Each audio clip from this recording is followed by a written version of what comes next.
And welcome back to my channel. Unless you are new here, then just welcome. My name is Rusty, and this is my channel where I talk about and spotlight my favorite movies, mostly horror, and my favorite music, mostly metal. And I am going to have the most wonderful time talking about Winnie-the-Pooh. Blood and Honey 2. And it rhymes. Isn't that cute? Oh my god. This is, of course, the limited edition, or the special edition. No, what is that? Exclusive, I'm sorry. And this is the exclusive steelbook. I had it the day after it was released. I still don't think it's been released yet on physical media. Aside from this, I think the regular Blu-ray comes out sometime in the middle or something of December. This was the only thing available, and it didn't matter because this is what I wanted. So I had it the day after it was released. It's no secret that I am allergic to bandwagons, and I loved the original Winnie-the-Pooh. And it was on my last year's, it was a honorable mention on my last year's top 10 because I love it. I love the idea. I loved it. I love the backstory behind it. And so I was very, very excited about them doing this. Then, of course, I heard, after it did come out, I heard that all the sheep had been given permission by a couple of critics here and there, or their friends, or social media, or whatever, that they could get on the bandwagon. So a lot of people liked this one more than they did the other. I'm a super fanboy of both of these films, and so I was going to love this. If I loved the first one, you can imagine how much I was going to love this. So, I mean, I'm glad of that. I'm glad that a lot more people love this movie and were given permission, I guess, by social media or whatever, that it's okay to like the second one. Please, God, people, think for yourselves. Anyway, so I did have this the day after it was released. I absolutely loved it. I watched it for the first time about 2.5 hours ago, 3 hours ago, something like that. And it was everything that I was hoping it was going to be, and it did everything that I was hoping it was going to do. I was a little nervous because they replaced my Christopher Robin from the first one, and so I was nervous about that. But I like this guy. This guy was really cool too. I liked him. So, all is well. So this movie was released in 2024.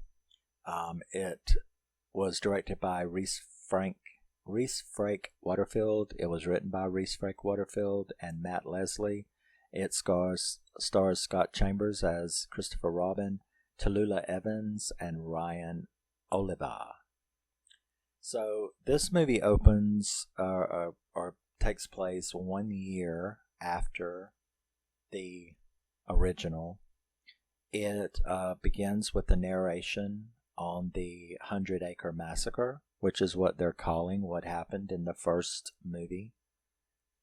Of course, most people don't believe Christopher Robin, and although they can never prove he did anything, there's all the suspicion and the hatred for him, his friends, and his family. But there is people who do believe him, and they go out like hunting for these creatures. So, hunting for Pooh and stuff like that. Christopher Robin went on to finish his criteria and got a degree and became a doctor. So basically, as the narration says, both Pooh and him are ostracized in their own worlds. Pooh is ostracized as a monster, and he's ostracized in his world, so they're kind of alike in that way. So we get to our first really cool kill scenes, which is these psychics. This psychic and her two friends are out there on the lake. They are in the 100-acre woods on the lake, and they're doing like seance, doing the Ouija board and stuff, and they're attacked, and that is just, all I can say is that I winced way more than once, and by the time that kill scene was over and them three chicks were dead, I was like, Jesus Christ, is that where this movie is going? Oh, I mean, the way he broke out that blonde, that was doing the seance. Oh my God, the way he broke each arm one by one and the legs one by one, and it burnt that up. It was like, wow. I'm like, they did not hold back, right, at all. So we then see Christopher Robin. He's obviously in therapy, and he's been going through hypnotherapy. We see him wake up, and, he's trying to uncover all these memories of childhood and stuff like that. We then see these three hunters, I guess part of the people who kind of believe him, are out there, one of whom was the boyfriend of one of those three girls that was killed. So they're out there hunting the woods for them. The Pooh gang in this movie, it consists of Owl, Piglet, Pooh, and Tigger. So they're out there doing that. We see more character development of Christopher Robin in his current situation. We see Pooh and Owl and Piglet discussing in their lair about how these people will never stop coming into their wood. And maybe it's time that they took the fight out to them, because their people are never going to stop coming for them. So they've decided to go on the offensive like they already weren't, and actually go out there and do stuff. So we learn more about the harassment that he's been going through, his family. Nobody wants to hire him because of all of the rumors and the stuff that goes on around him. He keeps pushing his friends away. Mainly, he's got two friends, Lexi and Finn, that he doesn't want them to be. He doesn't want them to be affected and targeted like he is always targeted about all this mess over the gossip. We see him get fired from the hospital. He's a very good doctor, but he gets fired from the hospital over this gossip.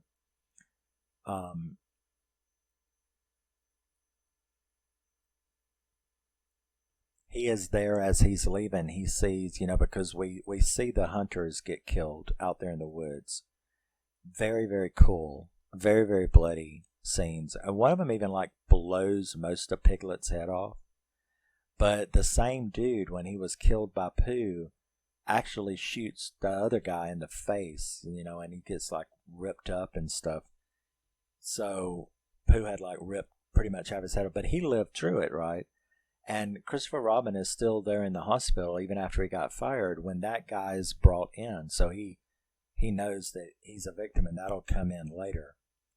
That he is a victim from the 100-acre wood, so he is kind of interested in that.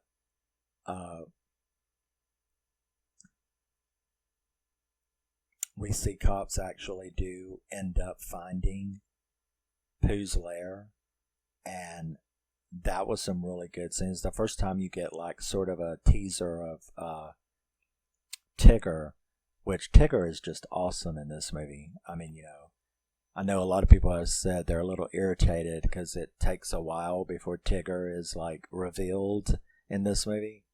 But that is one of the scenes where the cops are killed when they find the lair, which is disgusting. You get a little teaser of Tigger right there. So they're killed ugly. Christopher Roberts thinks that his bro was abducted. Um, he talks about that with his mom because that's one of the things he's trying to unlock, because this is one of the things that we find out in the expansion of this story in this world. When he was a kid, his little brother Billy was abducted, and he was there. He saw the person that abducted him, but good, his mind, that's one of the things he's using hypnotherapy, is to try to remember who this guy was that abducted his little brother. So he's talking to his mom and dad about it, that he had some breakthroughs, and he's almost gotten to where he could see the guy in the van that took him. He begins to research it online that year, 2003, and he finds that it wasn't just his brother, it was 6 other kids as well who were kidnapped in Ashdown, that town, during that year. So 7 in total were kidnapped that year. He reads about this guy named Arthur Gallup, who had been rumored to be doing genetic experiments. And I put in my notes, because this is when I started thinking when I was watching it, right? I was like, did he kidnap those kids? Is the Pooh gang those kids? That's when the first thought crossed my mind, that that's what was going on. And cops tell Christopher Robin about all of the recent kills. They question him about it. They tell him that they don't believe he's ever been involved in any of it, but they know what people say, and they want to be able to definitively tell them this boy had nothing to do with it. We've got proof of his alibis and stuff. So they kind of were nice about it, letting him know that, yes, they got to question him, but it's for that reason that they're questioning him, is to make sure that they do their due diligence and are able to 100% tell people not to bother him, not to blame him. So he goes and visits that guy that was all mauled up, right? The guy shows him the wounds, which is really gross, and tells him, you were right, and he did this to me, and shows them the things, shows him that. Now, while he's there visiting that guy, because he's really broken up, I mean, Christopher Robin is really, or the actor that's playing him, really plays this character very, very sympathetic. You know, he's very sad, he's very depressed, he's very upset about all of this stuff that's going on. And while he's sitting there, basically spending time with that guy that got mauled, he sees the cleaner, maintenance man, and it's at that point that he realizes that that's the fucking guy that he saw kidnap his little brother. So, he ends up following him home, and then sneaks around in his house and then confronts him in the room.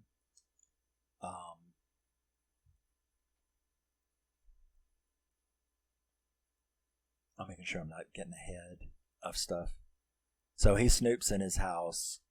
He confronts him and demands an answer. And the guy actually does admit that he didn't know what was going on, that he was broke and his wife and kids were going to leave him, that he had this huge amount of gambling debt, and that this doctor, Arthur Gallup, paid him and took care of everything for him to do what he did, and that he's been guilty ever since. And he tells him the story, that he didn't know that's what the guy was doing, but when it was all said and done, he found out what the guy was doing, and he had been genetically mutating these children. Then he took them to the 100-acre wood and buried them.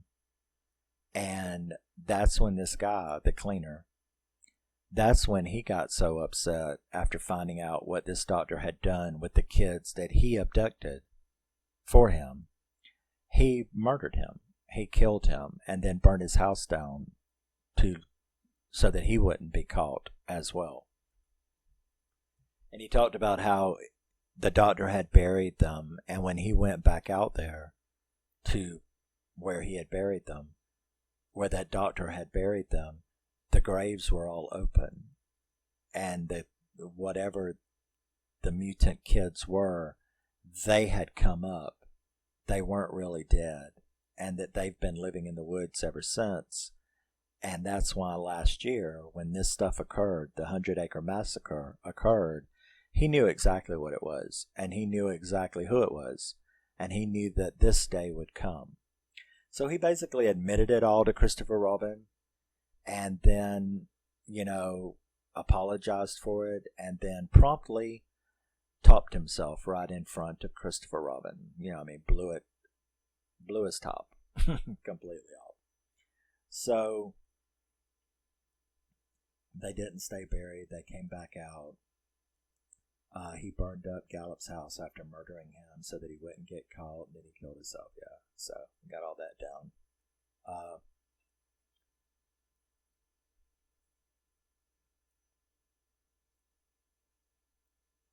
So now Lexi, who's babysitting this little asshole kid named Freddie, Pooh actually attacks them. Now, just earlier, we had seen his other friend. So Pooh's coming after him, coming after his family, coming after his friends. So he had already killed Finn in this, or Al had killed Finn by puking all that, I guess he pre-digestive material, pre-digestive juice, and he puked it all over Finn, and he acid to eat his face. It was horrible. So Al had killed Finn, and now Pooh had broken in on Lexi and Freddie. So you have this big chase scene and everything, but they managed to get out because the kid's grandfather is the cop. So he had sent a bunch of cops around there when he couldn't get a hold of him. So they just got out in the nick of time. And there was that really cool scene where the cop went in there, the lady cop. That devil went in there and Pooh ripped her arm off and beat her to death with it, and then stabbed her with the bone. That was a really good kill as well. So, Lexi and Freddie managed to get out of that, beat to death, with her own arm. Meanwhile, Christopher Robin is listening to the Gallup tapes, and Freddie shows cops the cam, because he had a little toy with a camera on it. So he had actually filmed footage of Pooh, so he was able to show the cop that what they were saying was true, and that Christopher Robin had always been telling the truth. So that was, pretty good.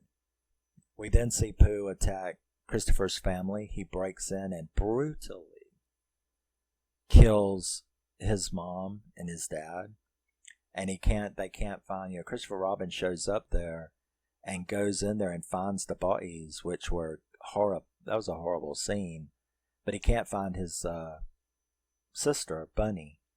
And this is also right about the time that he had started thinking, and so had I, and that is that if all of this shit is true, I bet Winnie-the-Pooh is his brother, Billy. And that really, I thought that was so fucking cool, because I'm if that's true, hats off to these guys, because there was no hint of any of this shit in the first movie, because you were just being introduced into this world. The way that they managed to expand this story to include that I was floored. I thought it was great that the Pooh gang was turning out to be these abducted kids who were sliced and diced and spliced with animal DNA until it took them over, and they became this new mutant creatures. And I'm like, good way to explain all this. That was really good. So he had started figuring out that he thinks Pooh is Billy. You know,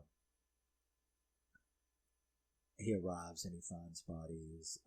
Meanwhile, the Pooh gang attacks the rave. And there is serious carnage. I mean, that is a fucking bloodbath. You know what I'm saying? And excellent kills, excellent pacing. That whole rave scene with all of those murders and all of that blood and the different, what was it, like 20 different kills that they showed close up? I mean, you know, there was fucking 100 people killed in that rave, but they actually like focused on what, probably 20, 22 different really good executed kills in various interesting ways, maybe even 25. It was a lot that they did. So, I mean, I thought that was really cool. The rave massacre was beyond cool.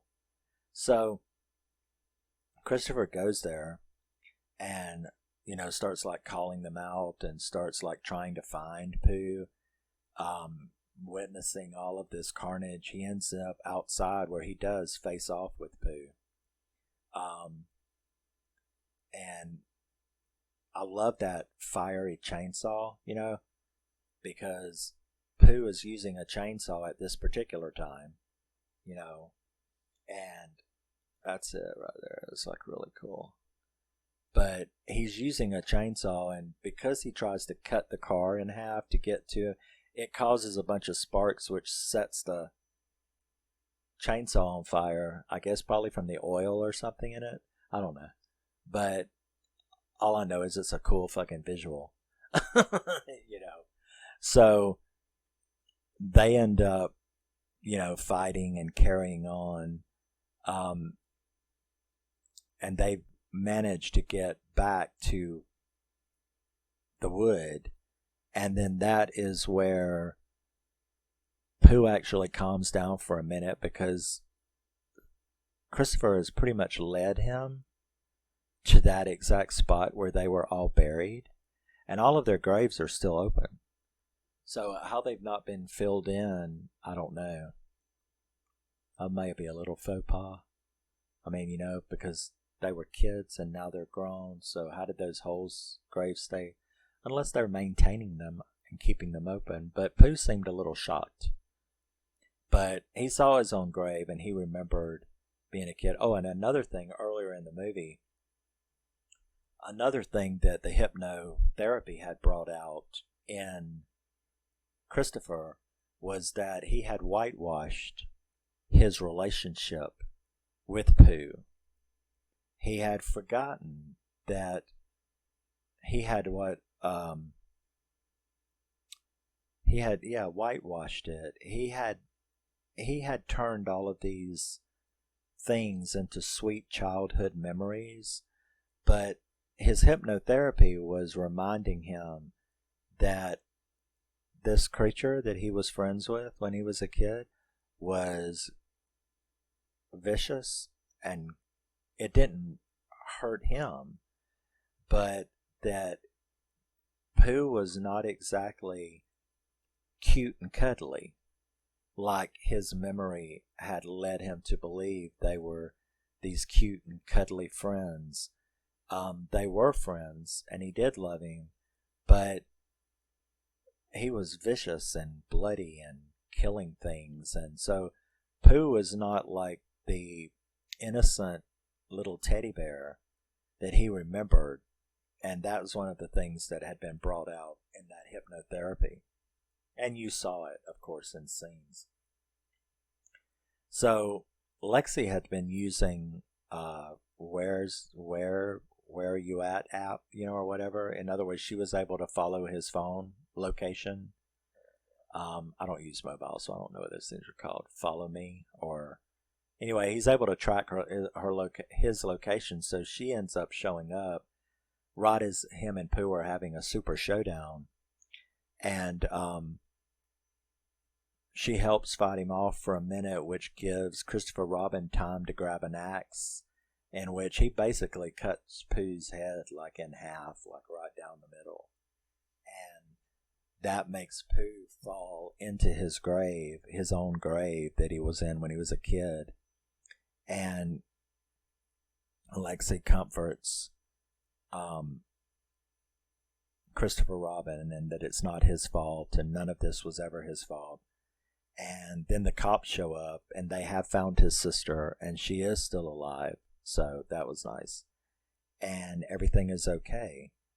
Then we see the epilogue, which is back in the lair. We see Pooh sitting on his chair, his throne, and he's dead. And we also see Piglet sitting there with like most of the top of his, most of it like from here up is gone in Piglet, because that dude blew like pretty much all of his head off with a shotgun. But and one of the things in Christopher's research when he was listening to the tapes and looking at the paperwork from that doctor, that he had gotten from the cleaner before he like topped himself, it was talking in there about how they had hugely regenerative properties,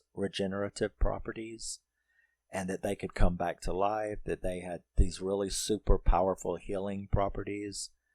And so in the epilogue, you see Owl standing there and getting out honey and stuff, some kind of stuffs, chemical stuff with the honey and stuff. And he was like talking to them like, these people don't know our power, our secret powers, and we're coming back for you, Christopher Robin. So obviously, I know they've announced a bunch of stuff, this universe. They have that Peter Pan movie, but I don't think I'm going to like that Peter Pan movie, because, I hate to inform you, but, dude, Rhys, let me tell you something, Rhys. Peter Pan is not a 50-year-old middle-aged psycho. That's not who Peter Pan is, and I'm sorry, it's not going to work. I may be a super fanboy of these two movies, of your Winnie-the-Pooh franchise, but that doesn't mean I'm just going to take whatever you give. You know what I'm saying? And that the stuff that I've read about Peter Pan, I'm not going to like that. Peter Pan is not a 50-year-old middle-aged psycho. That's not Peter Pan. You can have, I've read all the stuff that you're going to do. You can have Tinkerbell shooting heroin, calling it pixie dust. You can have all of this crazy stuff, but Peter Pan is not a 50-year-old psycho. If that's what you're going to do, it ain't going to work. Then he's supposed to do something Bambi. That one might be good. Maybe it'd be like Cocaine Bear.